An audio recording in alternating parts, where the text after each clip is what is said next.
Salut, c'est Itara Gaillan. On recommence la saison de Clean Planet, puisque vous le savez, je suis ambassadeur de propreté dans la région du Brabant Wallon.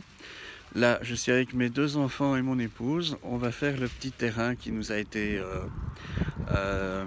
programmé, destiné, dévolu. Donc ça va faire une petite heure de promenade. On va s'amuser à ramasser tout ce qu'il y a à ramasser, évidemment. A plus! Voilà, donc ça c'est le point de départ avec les deux enfants. On a chacun le matériel, donc comme vous pouvez le voir, on a le gilet jaune avec marqué la Wallonie plus propre, le brassard, les gants et bien entendu les pinces. Alors comme ça fait plusieurs années qu'on le fait, on a deux modèles de pinces. On a celui en plastique ou celui en métal. Alors ma petite femme, elle nous suit, mais elle bosse pas. Donc pas de steam pour elle. Et là, on a les deux enfants, plus moi bien entendu. On se retrouve sur la route. Ciao tout le monde. Alors sur le parcours qui nous est dévolu, la première partie c'est toujours la plus compliquée parce que ça monte. Hein, en Wallonie, pour ceux qui ne le savent pas, Wallonie ça vient de petits vallons, donc les bosses et les fosses. Les enfants sont déjà à pied d'œuvre, ils commencent à ramasser tout ce qu'ils trouvent. Ils oublient des choses bien entendu, donc papa il passe derrière, hop, avec la pince comme ça, on se salit pas les doigts, tac. Je tiens à remercier la ville de Villers-la-Ville et la région wallonne, parce que même les sacs poubelles sont offerts, voilà.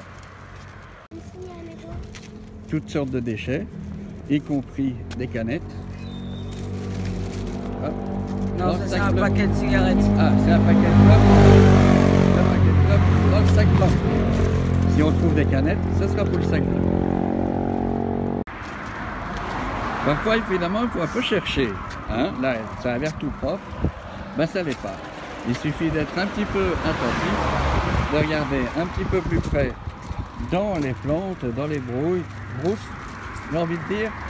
Et il ne faut pas longtemps pour trouver les saloperies que les gens jettent par terre sans aucune vergogne, hein, sans vergogne on dit. Ça c'est pas grave, ça c'est du bois, mais ça c'est du papier. Alors il y a des gens qui disent merci, voilà. Hop. C'est ça aussi qui est assez sympathique dans ce genre de truc, c'est que on sent que les autres citoyens sont aussi intéressés par ce qu'on fait. Il y en a qui nous regardent, qui posent des questions. Il y en a d'autres qui klaxonnent avec le pouce levé, comme vous avez vu là dans la voiture précédente qui vient de passer. Et pendant ce temps, les enfants sont dehors, s'amusent, sans aucun risque, j'ai envie de dire, puisque la commune nous a vraiment fourni tout le matériel nécessaire, comme je vous disais au début. Même les gants, c'est-à-dire que quand ils ramassent des choses, ils ne risquent pas de se blesser. Allez, il y a des choses énormes hein, parfois, hein. Mais ça tu touches pas. Hein. Ça c'est planté dans le fond.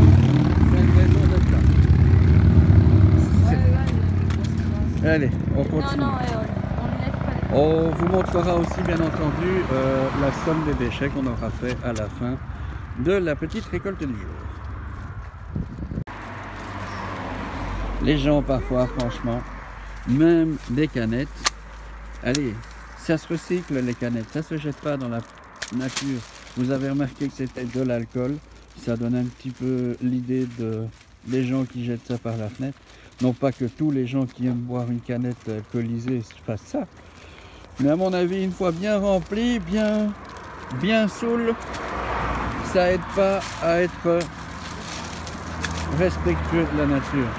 Donc faites des efforts les gens. Regardez encore une canette, celle-là ça fait long qu'elle est là. On l'a pas vue avec l'hiver probablement. Voilà, et elle va passer au recyclage.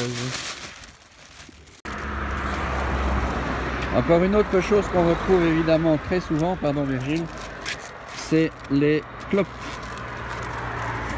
Ça coûte pas grand chose de les jeter à la poubelle. À la limite, vous prenez un cendrier portatif, ou à la limite, vous les gardez en poche en ayant juste jeté les cendres pour que ça brûle pas votre poche. Parce que comme Virgile le dit parfois sur ses propres vidéos, désolé, je commence avec la moto, hein. Donc comme Virgile dit parfois avec sur ses vidéos, Chaque mégot de cigarette équivaut à 400 litres d'eau polluée avant que ça puisse disparaître petit à petit dans la nature. Ça n'a évidemment absolument rien à faire dans la nature, évidemment. Voilà, un petit bout de plastique. Le plastique met plusieurs centaines d'années à disparaître aussi. Enfin, comme je vous dis, hein, quand vous faites une promenade, ne fût-ce qu'une fois par semaine ou même une fois par mois, ça suffit, je pense. Quand vous faites le tour, bah, c'est comme s'il n'y avait pas eu de passage précédent. Il y en a au moins autant qu'avant. À se demander s'il n'y a pas parfois des gens qui se disent « Oh, ben, il y a les ambassadeurs de propreté qui vont passer par là, qui vont tout nettoyer, donc autant tout balancer. » C'est pas ça le but, hein, les gens. Le but, c'est que tout le monde apprenne à garder ses crasses chez soi, trier correctement ses crasses, histoire d'adhérer un petit peu au changement pour la planète. C'est bien beau de faire des mouvements les samedis là, ou les dimanches ou les jeudis pour dire on veut une meilleure planète. Parfois ça demande des efforts aussi. Voilà, à tantôt. Phase 2, la descente. Alors on transpire déjà parce que le soleil tape. Et la bonne nouvelle, c'est qu'il n'y a plus rien à monter. La mauvaise nouvelle, c'est que c'est ici les plus gros bosquets, les plus pollués. À croire que les gens voient une grande zone et en profitent pour tout balancer. Parce que quand il n'y a qu'un trottoir, on a pu remarquer qu'il n'y a pas grand-chose. Alors que, on va pas dire que les éboueurs passent tous les jours non plus, il ne faut pas exagérer, ce serait trop beau. Mais il y a moins de crasse quand il y a juste la route et le trottoir. Au plus la taille du bosquet est imposante, au plus il y a de crasses qui sont jetées. De là avoir un lien de cause à effet, je vous laisserai faire ou pas le pas qu'il faut. Hein, voilà. Donc on passe en deuxième zone, donc l'autre côté de la route, en descente. Vous allez dire que c'est pas grand chose comme surface, mais on est responsable sur la carte de cette zone là, donc on fait cette zone là, parfois on va ailleurs, mais ici c'est ça qu'on filme, c'est ce qu'on filme pardon, puisque c'est la zone dont on est responsable et c'est pour ça qu'on a reçu tout le matériel évidemment. Voilà, donc phase 2, descente. Une fois qu'on sera en bas, on montrera la récolte du jour. Florence de lynx. Alors évidemment, quand on a... Aïe, aïe. Quand on est soif, ok, mais qu'on jette à la rue, non. Hein. Flo, tu permets? Tu as besoin d'aller dans le sac? Tac, devant tout le monde. Et on a le boucher qui nous regarde. Allez, on continue les enfants. On n'a pas fini. Non, Passez devant. Voilà. Faut espérer qu'ils jettent rien à la fenêtre, là. Et on continue.